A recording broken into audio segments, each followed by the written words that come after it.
कभी कभी जिंदगी एक नन्ही सी बच्ची पर भी ऐसा बोझ डाल देती है जिसे उठाना बड़े बड़े लोगों के बस की बात नहीं होती।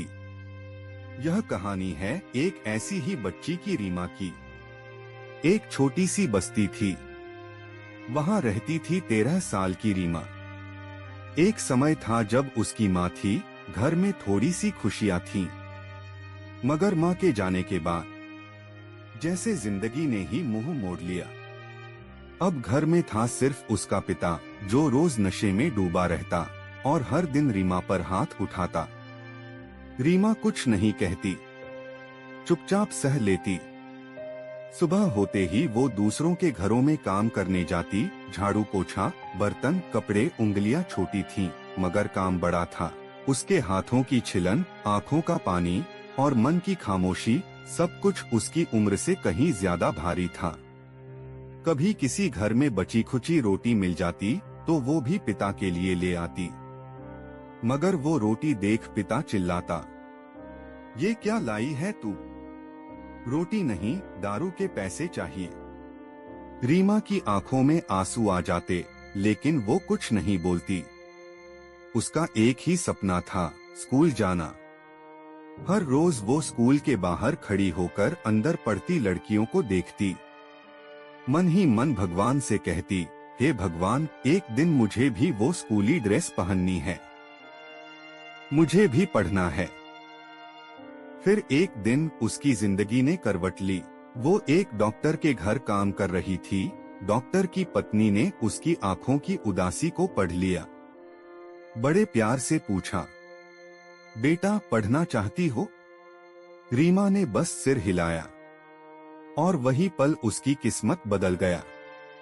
डॉक्टर साहब और उनकी पत्नी ने न केवल उसे पढ़ाई का सामान दिलाया, बल्कि स्कूल में दाखिला भी करवाया।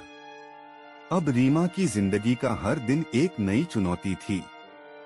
सुबह घर का काम, दोपहर स्कूल, शाम को पढ़ाई और रात में फिर से घर की देखभाल। मगर रीमा ने कभी हार नहीं मानी। कुछ ही महीनों में उसने कमाल कर दिखाया। उसका नाम पहली बार टॉपर की सूची में आया। फिर एक दिन स्कूल के मंच पर जब उसका नाम बुलाया गया और उसे मेडल मिला, पूरी बस्ती तालियों से गूंज उठी।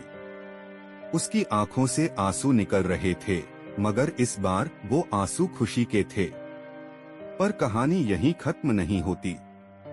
एक दिन उसके पिता की तबीयत बहुत बिगड़ गई। शराब ने उसका शरीर भीतर से खोखला कर दिया था।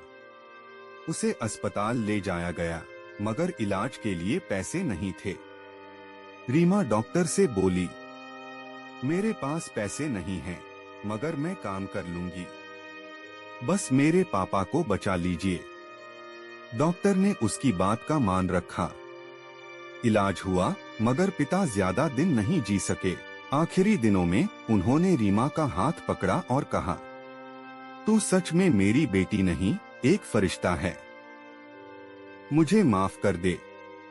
रीमा की आंखों से आंसू बह निकले। उसने उन्हें माफ कर दिया।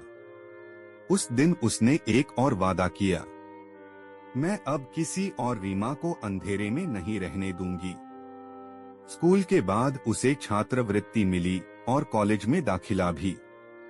अब वो दिन में खुद पढ़ती और रात को बस्ती के बच्चों को पढ़ाती। फिर एक दिन जब रीमा ने MBBS पूरा किया और डॉक्टर बन गई, पूरी बस्ती ने जश्न मनाया। आज रीमा सिर्फ एक डॉक्टर नहीं है, वो उम्मीद है, रोशनी है और उन बच्चों के लिए एक मिसाल है जो आज भी अंधेरे में सपना देख रहे हैं। धीमे और भावुक अंदाज में समाप्त करें। ये कहानी है एक नन्ही सी बच्ची की, जिसने दुख में जन्म लिया मगर हिम्मत से जीती, और जो खुद रोशनी बनकर दूसरों की जिंदगी रोशन कर गई।